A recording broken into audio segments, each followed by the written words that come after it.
gimana kabarnya hari ini? Kalian jawabnya Alhamdulillah, baik, luar biasa, Allahu Akbar, gitu ya? Oke, gimana kabarnya hari ini? Alhamdulillah, baik, luar biasa, Allahu Akbar. Ulangi lagi. Gimana kabarnya hari ini? Alhamdulillah, baik, luar biasa, Allahu Akbar. Alhamdulillah. Oke, seperti biasa, sebelum kita mulai pembelajaran pada hari ini, berdoa terlebih dahulu. Silakan ketua kelas untuk ini doa. Ya, mulai.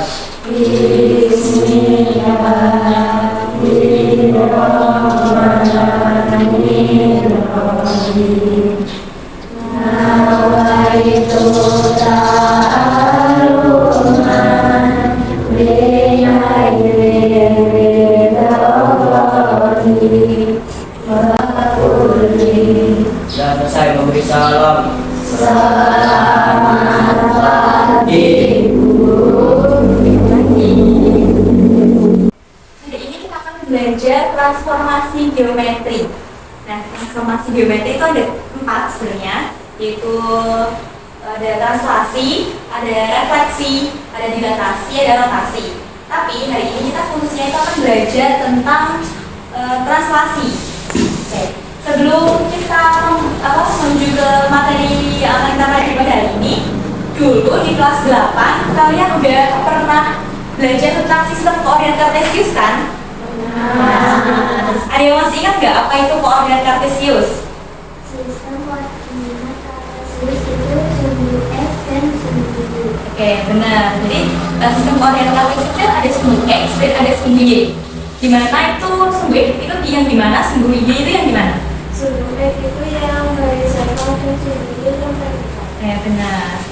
Terus kalau misal ibu mau nempatin satu titik A di koordinat 2,3, gimana letaknya titik A itu? Kepala 2 ke atas 3. Oke, benar.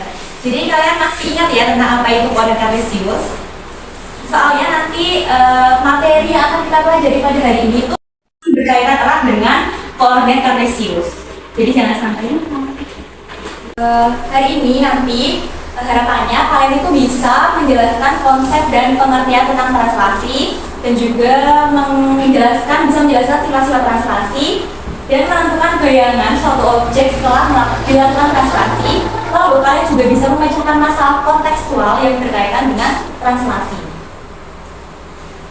Nah, sebelumnya pernahkah kalian melakukan aktivitas seperti di layar ini? Ada yang tahu nggak ini aktivitasnya apa aja?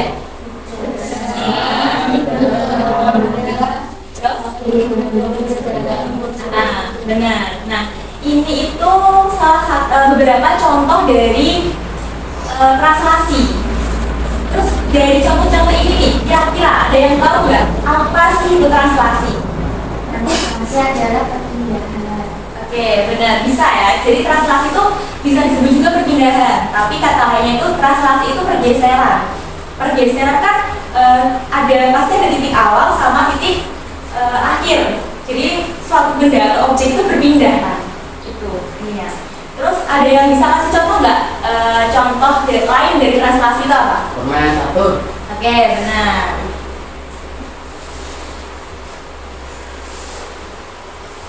Nah, kita akan sudah memasuki inti pembelajaran. Ini ibu punya suatu masalah yang akan nanti kalian pecahkan secara berkelompok. Ini ada kasus, yaitu Budi ini tinggal di Surakarta. Nah, suatu hari Budi merencanakan perjalanan untuk mengunjungi temannya di Wonogiri. Rute yang biasanya dia tempuh adalah jalan utama yang menghubungkan Surakarta ke Wonogiri, yaitu melalui jalan yang melalui perpustakaan kota. Namun, setelah mendengar pengumuman dari pemerintah setempat, Budi mengetahui bahwa jalan utama tersebut ditutup sementara karena sedang ada perbaikan jalan. Hal ini membuat Budi harus mencari jalan alternatif untuk melanjutkan perjalanannya ke Wonogiri. Nah, Budi pun membuka peta untuk mencari solusi. Di peta itu, dia melihat beberapa jalan alternatif yang dapat diambil. Petanya bisa dilihat seperti gambar yang di samping itu ya. Nah, tapi ada ada banyak belokan dan titik-titik yang harus diperhatikan agar perjalanan tetap aman dan efisien. Nah, nanti jalan-jalan tersebut tidak hanya mengarah ke jalan utama, tapi juga melibatkan beberapa rute yang melewati area berbeda dari peta yang sudah dikenal Budi. Nah, agar sampai di Wonogiri, Budi harus menggunakan jalur alternatif yang aman, yaitu dengan menghindari jalan yang dilakukan penutupan karena renovasi. Nah, Budi ingin meminta bantuan kalian ini untuk mencari rute alternatif terbaik yang menghubungkan dari Asal-Budi Surakarta ke rumah temannya, yaitu Wonogiri. Nah, rute mana yang aman, yaitu yang tidak melewati penutupan jalan atau tidak melewati area konstruksi jalan. Nah, nanti ini akan kalian kerjakan di secara berkelompok. Nanti itu akan bagikan LKPD-nya. Kelompoknya kan kemarin udah sesuai kelompok yang sebelum-sebelumnya kan. Ada 5 anak dan ada 6 anak. Sekarang bisa kumpul sama kelompoknya dulu, mungkin berbentuk melingkar. Silakan.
Terus ke sini atau enggak dia ke sini, ke sini, ke sini, ke sini, ke sini.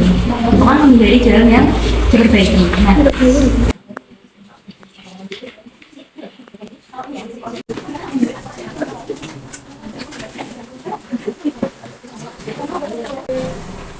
udah selesai semuanya? Oke, sekarang saatnya kalian memaparkan hasil diskusi kalian di depan kelas. Saya minta kelompok ini silakan dipresentasikan hasil diskusinya.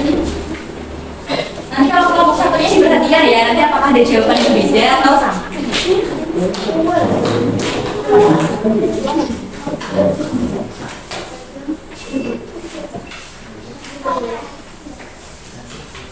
Hasil analisis kelompok ini, Budi dari Surakarta ke Wonogiri melewati jalan mal, yaitu awal Budi 1,7 ke titik kedua yaitu D 8,5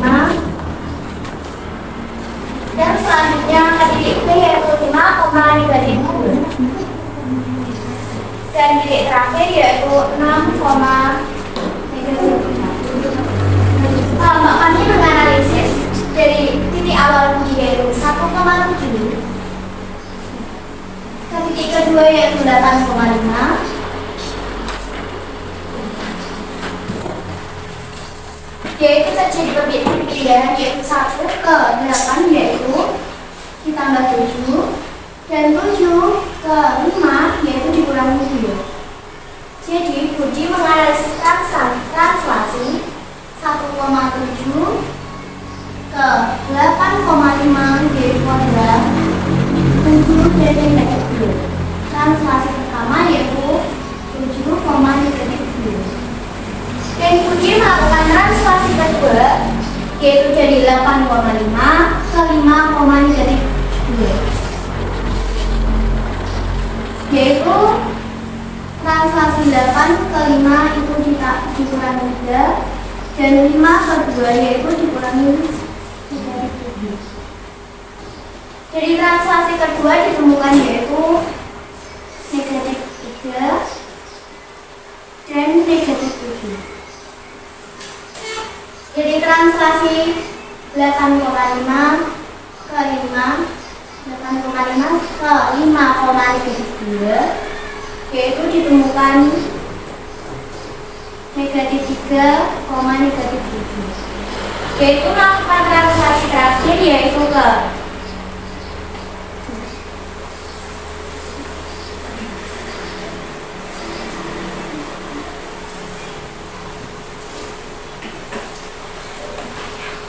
translasi ketiga yaitu 5,-2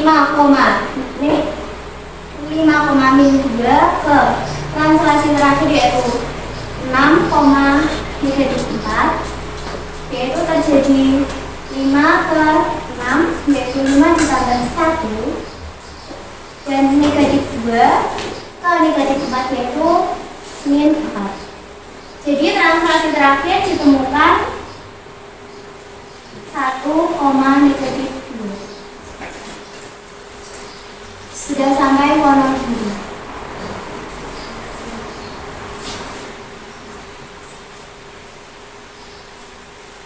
Yang pertanyaannya bisa dijelaskan. Apa yang kami dapatkan mengenai hubungan antara posisi awal mobil Budi, gayanya pergeseran dan posisi akhir mobil Budi? Kalau mobilnya bergeser, posisi akhirnya berubah sesuai jarak dan arah gesernya. Arah gesernya mempengaruhi di mana posisi akhir mobil, apakah ke kanan, ke kiri, atas, atau bawah. Dapatkah kamu menentukan rumus bayangan jika diketahui koordinat titik awal dan pusat pergeseran suatu titik? Bayangannya bisa dihitung dengan menambah pergeseran ke koordinat awal. Misalnya titik awal XY bergeser jauh AB. Rumusnya dari X plus A, Y plus B. Apakah bayangan tersebut memiliki bentuk yang sama dengan objek aslinya? Ya, bentuknya tetap sama seperti aslinya, karena translasi cuma berpindah tanpa mengubah bentuknya. Apakah suatu bangun yang ditranslasikan mengalami perubahan ukuran? Ukurannya enggak berubah, hanya posisinya saja yang pindah. Apakah suatu bangun yang ditranslasikan mengalami perubahan posisi? Ya, posisinya berubah sesuai dengan jarak dan arah geseran. Menyimpulkan pengertian translasi. Translasi adalah pergeseran posisi suatu objek tanpa mengubah bentuk dan ukuran. Sifat-sifat bayangan translasi: bentuknya tidak berubah, ukurannya tidak berubah, hanya posisinya yang berubah. Beri tepuk tangan kepada kelompok Ibu akan bahas dulu ya. Benar. Tanya dulu. Apakah kelompok yang satunya sama pengerjaannya? Pakai jalur yang ini juga kayak kelompok ini? Karena ini ya, soalnya kenapa pakai jalur yang ini? Karena ini lebih cepat. Karena ini hanya melakukan 1, 2, dan 3 translasi. Sebenarnya bisa pakai jalur yang ini, tapi yang ini tuh lebih lama.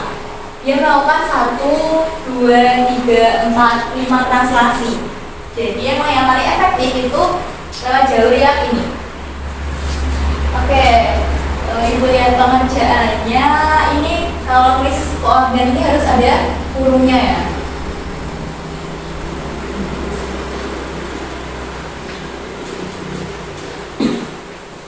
Terus ini translasi itu juga ada tengahnya ini dan juga dikurung. Jadi dari titik awal 1,7 melakukan translasi sebesar 7,2 dan titik akhirnya yaitu 8,5. Jadi harus ada tanda tangannya. Kurang lebih sudah benar, apa sudah bagus penjelasannya juga.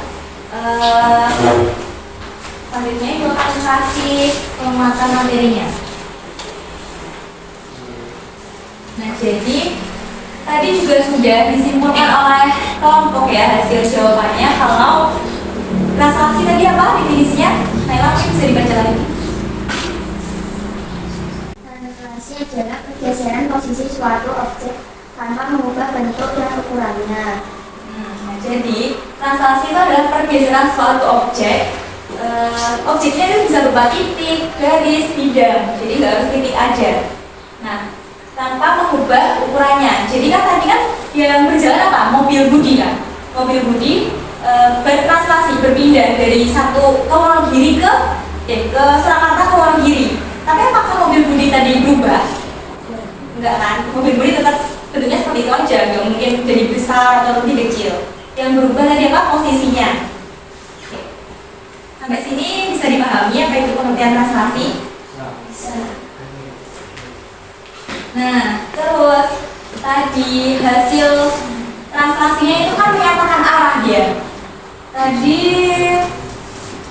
dari 1,7 Budi melakukan translasi sebesar 7,2 hingga sampai ke 8,5. Nah, Budi melakukan translasi itu kan sebesar 7,2. 7 itu menunjukkan bisa dibentuk 7 itu bisa pertulisannya, translasinya itu bisa seperti ini. Dari 1,7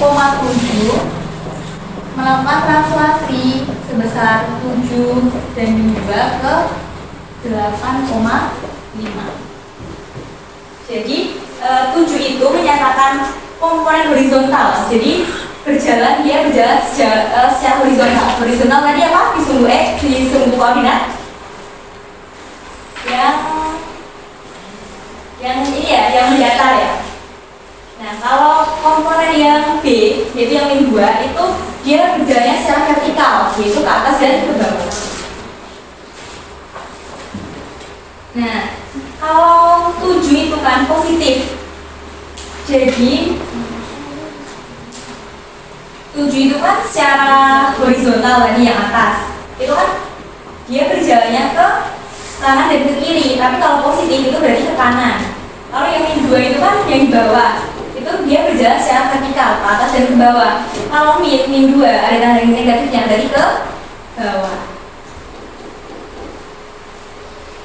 Terus ini ya, saya juga tadi sudah menganalisis, juga di jawaban kelompok sudah benar. Sudah dijelaskan juga ini presentasinya kalau dari titik asal ke titik bayangan itu dengan rumusnya itu translasinya itu dengan X plus A, Y plus B. Tadi dari 1,7 hingga mencapai 8,5. Tadi itu 1 dijumlahkan dengan 7, lalu 7 dikurangi 2. Jadi sudah kalian secara tidak langsung sudah menggunakan rumus translasi yang secara formal. Oke, sudah selesai sudah pembelajaran kita pada hari ini. Nah, hari ini kita tadi udah belajar apa aja berarti? Pengertian translasi. Oke, terus apa aja? Apa lagi? Terus apa lagi?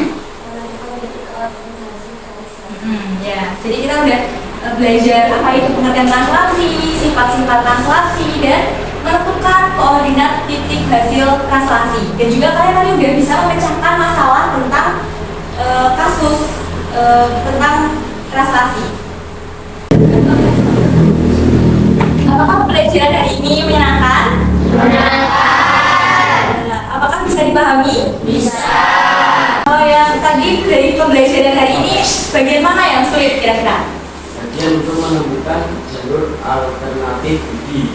Oke, memang agak sulit, tapi kalian tadi sudah bisa ya, sudah bisa mengerjakan dengan benar juga. Besok kalian akan belajar transformasi geometri yang lain, yaitu refleksi. Udah gitu aja. Oke, karena tadi diawali dengan berdoa, sekarang juga diakhiri dengan berdoa. Silakan ketua kelas membimbing doa. Ramai. Dan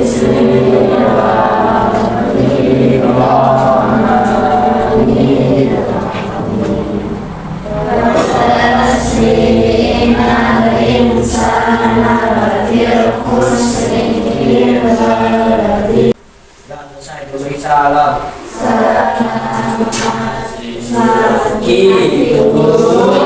Oke lagi. Sampai jumpa di pembelajaran matematika berikutnya.